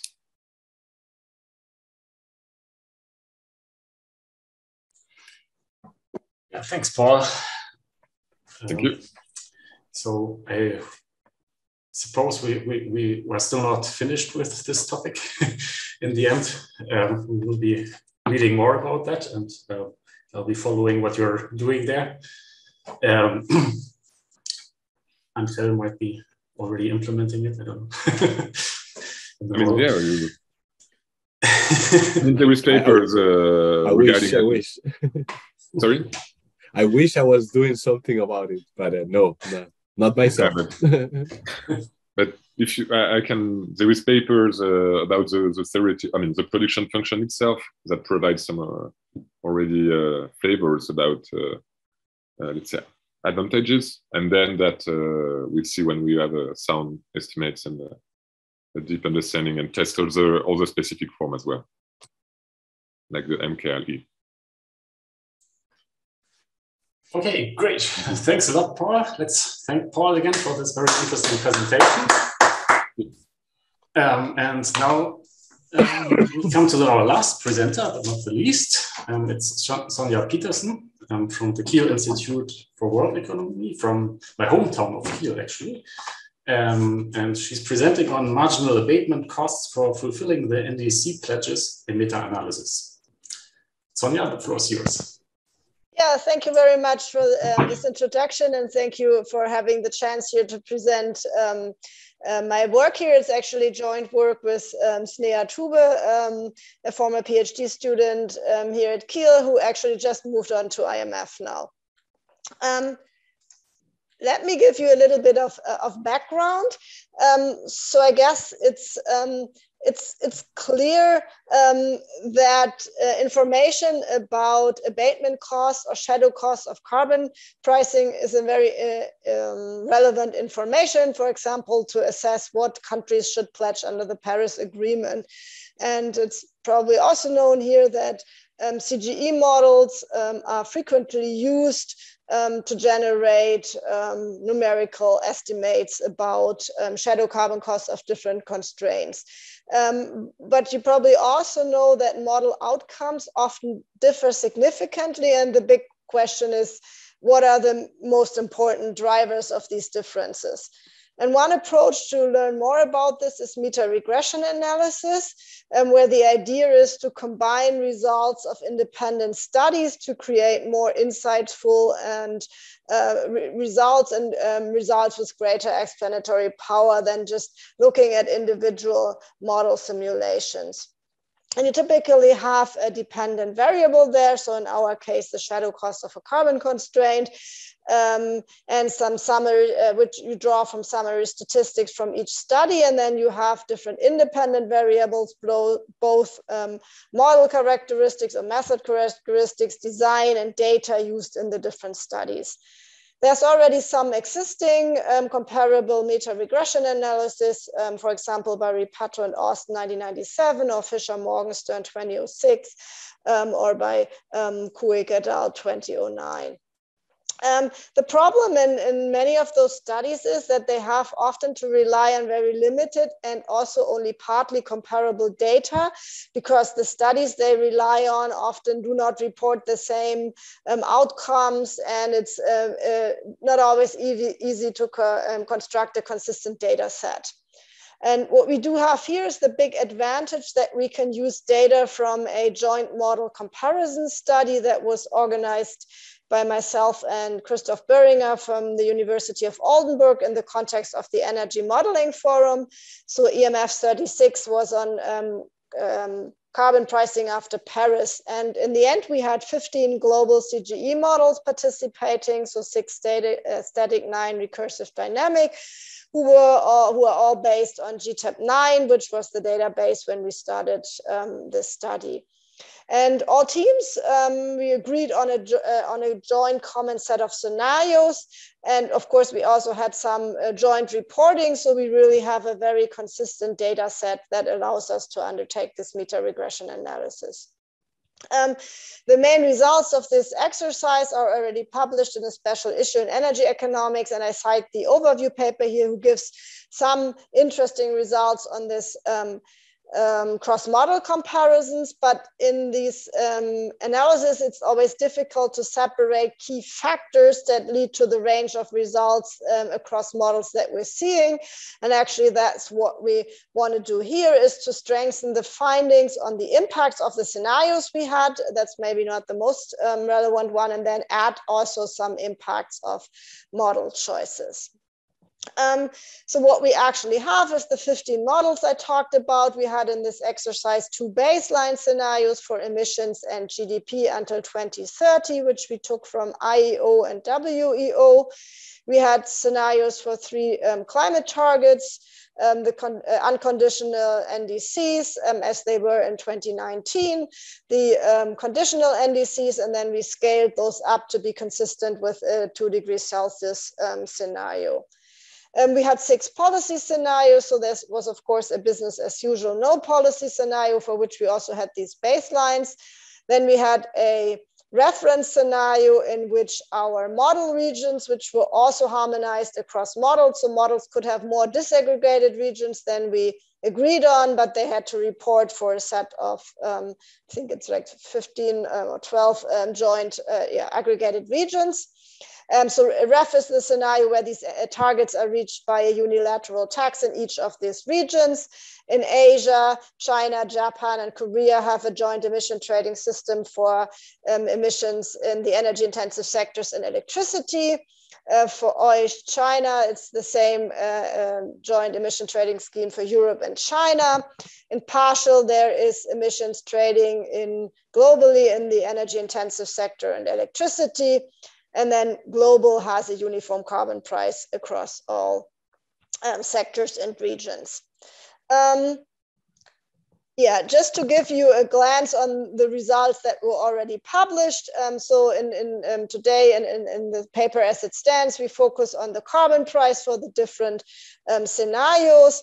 And what you see here is results from our 15 models on the x-axis, and then you have for each of the models 3 stacked bars. The bluish ones are for the NDC targets, the reddish ones are for the NDC plus, so conditional NDC targets, and then the greenish ones for the 2 degrees Celsius compatible targets. And you see, of course, costs or carbon prices increase with stricter targets as expected. Then you always have a dark bar there for each of these targets, and that's the global average carbon price for a scenario where you have a global uniform carbon price, so where you efficiently reach these targets and globally efficient. And then on top is how much higher the average global carbon price is if you have this reference scenario where you only where you have uniform carbon pricing in each region, but and it's the number of regions, that's the number of carbon prices. And and you also see that there's, as expected, efficiency gains from trading. But what's more relevant here is that there's really a large spread of these results across models. So it reaches from something like $25 per ton CO2 for the NDC2 reference scenario until kind of 6-7 times this number for the highest model. And what we could not yet do is to really look at what is actually driving this. And that's what we're trying to do in this paper. This is still a lot of work in progress, so that's why comments are really welcome. In the moment, we have as our dependent variable the CO2 price in 2030. We used actually to have the log of the CO2 price, but then we looked at the data more closely and saw that we left out some zeros originally for zero carbon prices, even though there were some targets, because we thought there was some misreporting. But then thinking about it again, we think that might also be the case of for countries with very low targets or low commitments under Paris, other assumptions, like if other regions cooperate or something, might render their targets non-binding, so that we actually should keep these zeros. So we have to take the CO2 price in 2030, and we have an OLS regression with clustered, where we cluster at the model level. We have a number of structural independent variables. The first one used to be the total number of regions, or the log of the total number of regions, because some of the past studies found that the more regions you have, the higher the cost, typically because you capture more of the frictions between the regions. But looking closer at our data then showed that it's really all the differences about whether the EU is differentiated or not. So we changed this into EU differentiated, yes or no. We used to have an unemployment variable, so if the model captures unemployment, but we got a comment by somebody that since this is only one model that has this model's employment, that it doesn't really make sense to include it because it's just this one model. Then we have a variable saying if the model is static or recursive dynamic. We have in technology a parameter, which is whether the model models a backstop technology. We also have a second technology parameter that we got in our survey about the models, which is if they model endogenous technological change. But these are highly correlated, and we in the end decided to take backstop because there is more more differentiation across models. So we felt that this has more power. Then there is if the model has a disaggregated electricity sector, yes or no. Then we just heard that elasticities are important, and one set of elasticities which is considered to be very important is the trade elasticities or arming elasticities. We used to have just whether it's GTAP Armington or some other Armington, but then somebody pointed out correctly that one should really look if the elasticities are higher or lower. And we digged into the data again, and we can now say we now have if the elasticities are equal to GTAP, higher or lower. But unfortunately, there's only one model for one set of baselines which has higher Armington elasticities. So there's again this one model problem, but for the moment we keep it. And then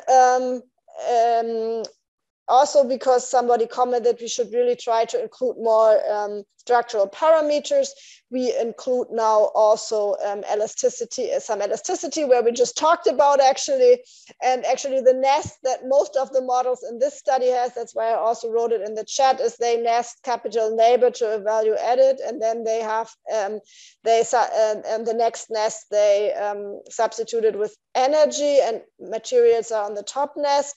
There's one model which is directly this KE elasticity, but we specified whether either KLE or KE elasticity is equal to 0.0, which is in most models, or smaller or larger, because some models have actually smaller or larger values. And then we have our policy variables, so the 3 different climate targets and the 5 different cooperation targets, to also see if our, that can surely be expected to drive the results. Okay, let me spend now a significant time of the presentation on the results, because as I said, it's really work in progress and we are still struggling with this a bit, and I'm happy for suggestions and comments here.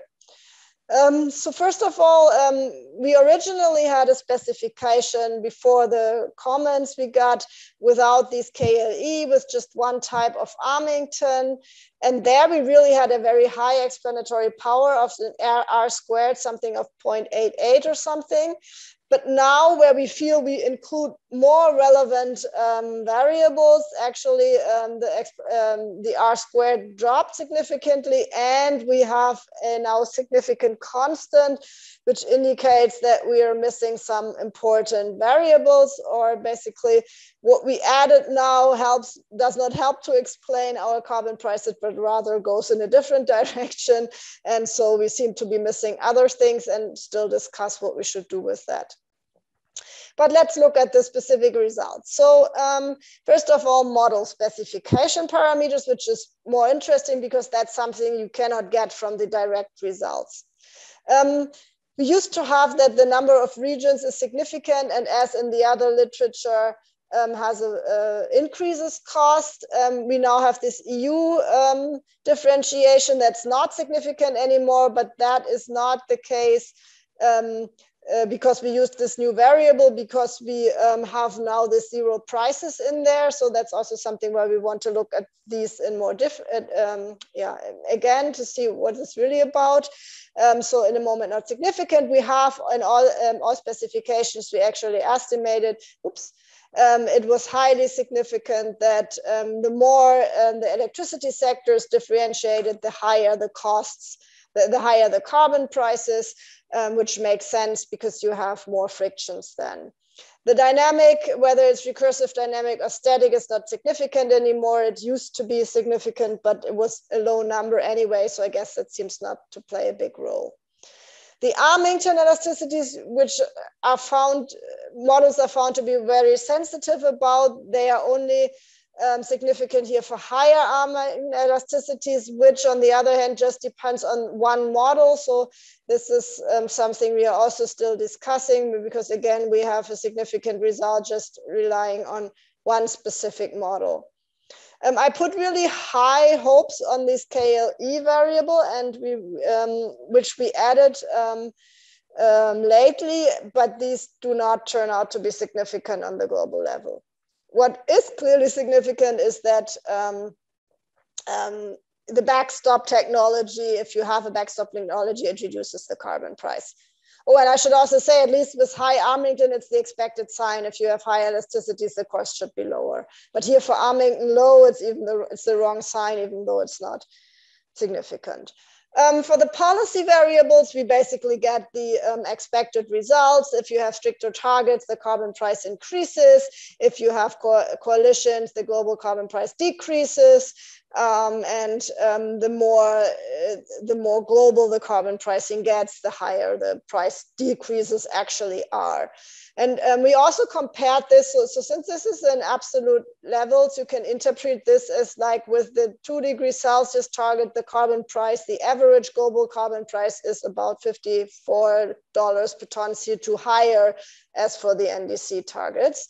And the same for these coalition targets, and we compared this to like the direct results we got from the models to the means of our scenarios, and it's at least the same order of magnitude, and it's in very many of these cases rather close also to the mean, so that at least shows that this seems to work, even though of course it's maybe a different method to look at it than just taking means, but that's all the expected results, which is actually fine.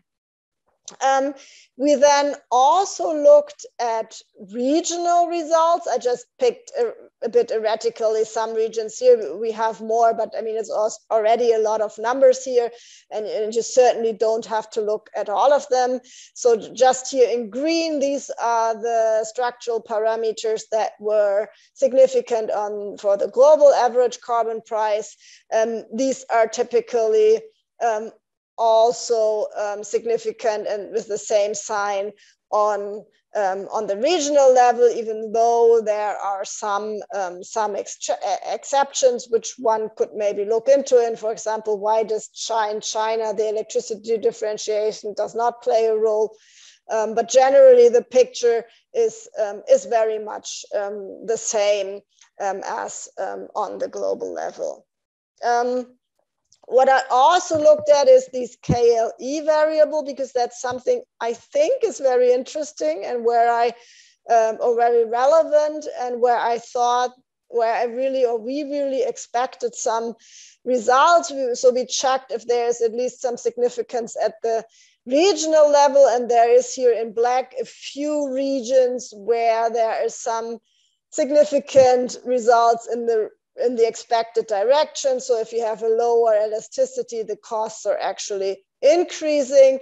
But on the other side, you also have this very strange European case where a higher elasticity increases the costs significantly, and even by a rather large absolute number. So that's we don't really know yet what to make out of these results.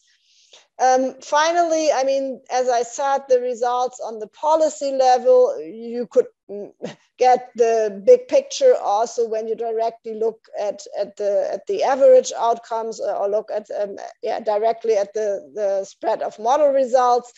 But it basically confirms here that if you have, for example, a European-China trading system, the price in Europe goes down and the price in China goes up.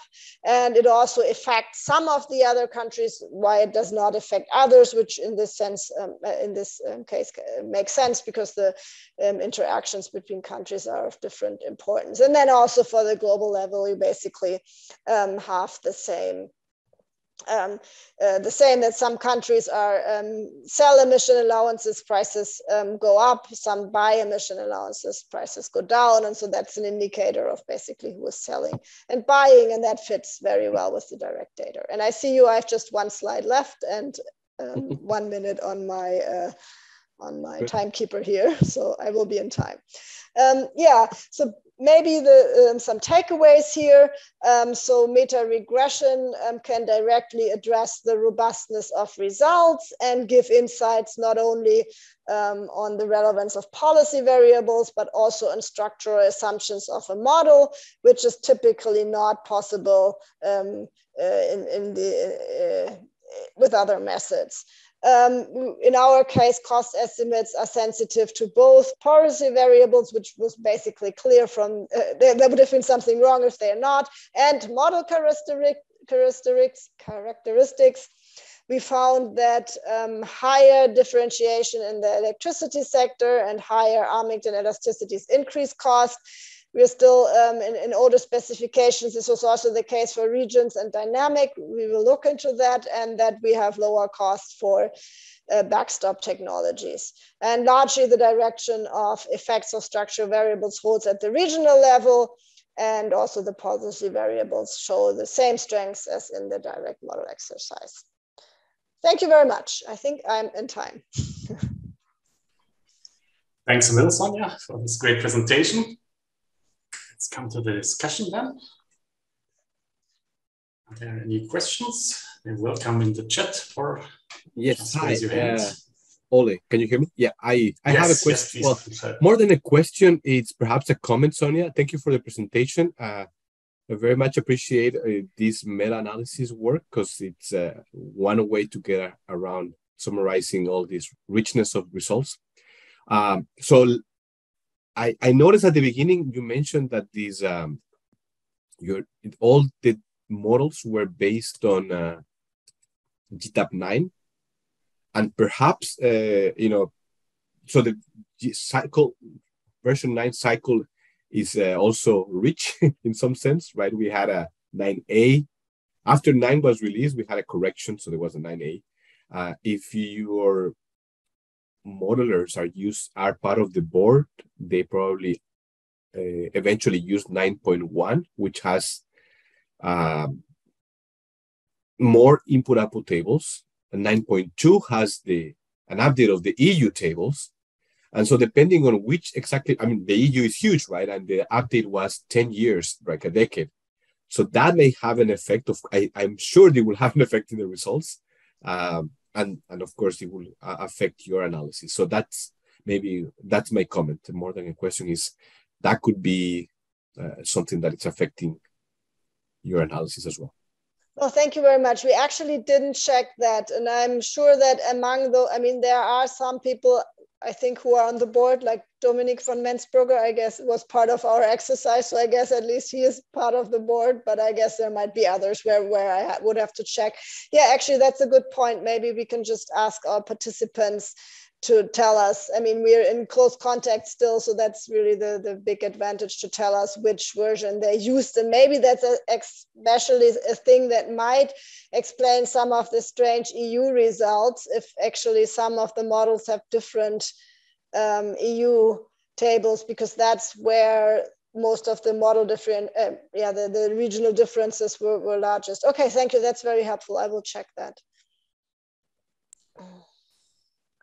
Thanks. The next is Paul, I think. Paul? Yep, thank you. Thank you very much, Sonja, for presentation. I was wondering, in your assumptions regarding the best backstop technologies, do you account for cost differentiation in regions, or because I don't know, it seems to me that it can play a significant role in the substitution. I mean, the overall cost of substitution, if it's costlier than fossil fuel technology or relatively cheaper, and if there is huge differences among regions that could maybe have an implication in terms of results of your regulation. So maybe if you can elaborate a bit on that. Yeah, actually, we basically followed some of the older studies and we sent our participants there a survey to answer about their model characteristics, and in the survey we just have, does your model have a backstop technology, yes or no? And we didn't check whether, what are the specific specifications there. We could still do this. I think I also basically have all model documentations, and I might check. We had the second variable, does your model capture endogenous technological change, which is also just a no, yes, and the results were very similar, which gives me some hope that this is a bit not too sensitive, but okay. And I also have to check. I guess it's always just a handful of this it's just 15 models, then maybe it's just 3 or 4 with backstop, but I will check also. That's also a good comment. No, but okay. And maybe just on that, because I worked a bit on the marginal abandonment curve, but the bottom-up ones, try to see how it can be combined with the CG model on the effect. And on the general setting of this concept of marginal abatement cost, do you think that engineering studies specifically on backstop cost, for instance, to see as an implication in that, but I guess it is the same as what you answered previously. Yeah, I mean, it's all CGE models, and these costs is basically just the shadow cost of a constraint, right? Yeah, exactly. So, which typically differ quite a bit from this engineering things, where you could go both directions. I think you have typically some negative in this McKinsey curves. You have some negative costs, which would not be possible in a model which assumes efficiency. And maybe one should be more clear and just talk about this. Yeah, shadow cost of a constraint. So because then it's mathematically clear, because people understand different things about marginal abatement cost curve. So we should make clear in the paper what we're talking about. That's also a good point. Okay, thank you. Thank you very much. Yeah, you're welcome. Okay, then we have one more question from Wusheng. Yes. Thank you for this very interesting work and very fine presentation. I have a rather simple question to ask regarding your results at the global level. And you have two columns. One is the policy specification. The other one is the structural effects on how the model are specified.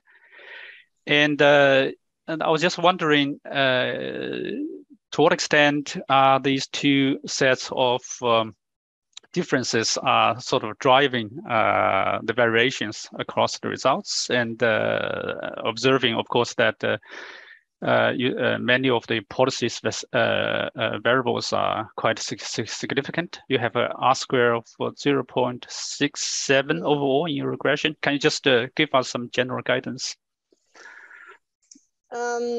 Yeah, actually, I'm not sure if we really checked this so far, and I must say that my colleague did most of the, or did basically the estimations. So I mean, the thing by setup, these policy have an impact, and they should, because that was how the entire exercise is set up, and that's also what we see without a meta-regression analysis. But it would be a good point to check, like, how much of the variation is really determined by these policy variables and how much is from this model parameters, where we are more interested in. And I will actually discuss with her how we could actually dig this out in a better way. My feeling is that actually, yeah, but I mean, we can, if we, yeah, it's hard to say, because I mean these policies have a large variation, but I would say, at least in the picture, it's equally large than the differences with models. So we had this 6 times higher costs across models, which just has to come from some model specifications. Yeah, just in terms of if someone has to pick a particular set of models to do this kind of analysis, but what you are telling us right now is that it is pretty clear that if you are more ambitious in terms of your policy, obviously you're going to get larger cost. So that's quite certain. And then on the structural modeling side, and that is really the question, when people are trying to choose a particular set of specifications, then I suppose at this stage, we have not reached a conclusion yet. Would that be a fair sort of reading of your result? It certainly would. And I always feel, when I do this cross-model comparisons, how humble one has to be about the model outcomes, because you see this large spread, and it's all expert groups and all have reasonable assumptions. And yes, I would say that at least in this study, we like confirmed a few things which definitely have an impact, like if you have more technological flexibility, which makes sense if you differentiate the electricity sector, which is also about technologies. So I would say that is a rather certain finding, that this lowers cost, but the rest is, for me, still, yes, it's still not clear which are really, in these complex models, which are really the drivers, and can you even identify them as single numbers, or is it just how all these things play together? I mean, we also just picked some elasticities. Yeah, but that's overall, I think that's a fair summary. Thank you. Thank you. That's maybe also interesting for the paper. All right. Any further questions? Yes. Sorry, go for it. No, I just wanted to say this was already very helpful, but I'm waiting for another very helpful question then. No, it was just when you mentioned this modeling of electricity, it just, another layer for the GTAP version, right? I mean, we have one version with electricity, and others may not be using that version specifically.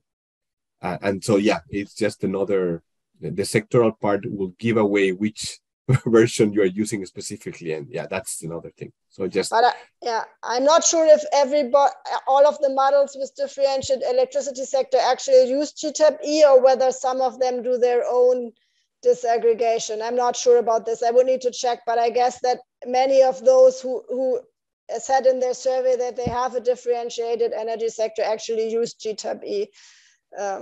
Right, no, so they can use whatever model, but I'm just thinking, you have this GTAP 9A.1.2, and there you have the extensions, whether it's with electricity or not, and that would have an effect, right? I mean, like you mentioned, but also with the sectoral aggregation and regional aggregation. So just a more distinguishing factors. Yeah. That's all. Right, thanks. Maybe I also ask one question. I would be also quite curious in what effects the sectoral and regional disaggregation itself has, because there will be a lot of leveling out, averaging out of things if you aggregate and so on. So I could imagine that this also has quite an effect. So maybe you can add some. Yeah, so I didn't check on this. Yeah, I didn't check on this sectoral, and I'm also not sure, we don't have this information in our survey. We focused on this regional disaggregation because the other studies partially found that this was a significant variable. And the argument was, if you have more differentiated disaggregated regions, then there's frictions between these regions. Like, I mean, there's trade, and they do not fully always. I mean, it's different if you have more regions. There's less substitution possibilities as if you have a large region. So that was the argument why they find that with more regions you have higher carbon prices for the same targets. But yeah, we used to find it before we had this zero target prices in there. Yeah, that's why we will check again. But that's certainly something I would expect. And one could see on the sectoral level, I'm not sure if there's a lot of heterogeneity there, or if most of the models really aggregated to the sectors we kind of commonly agreed on that. But I could check that as well, actually. Good point. Thank you. Thanks a lot. So, last takers for questions? No? Then I think we can wrap up the session. I thank let me, together with you, thank all of the speakers of very diverse and interesting set of presentations. I think that was very well done. Thank you. And yes. Yeah, thank you, Ole. Enjoy the rest of the conference.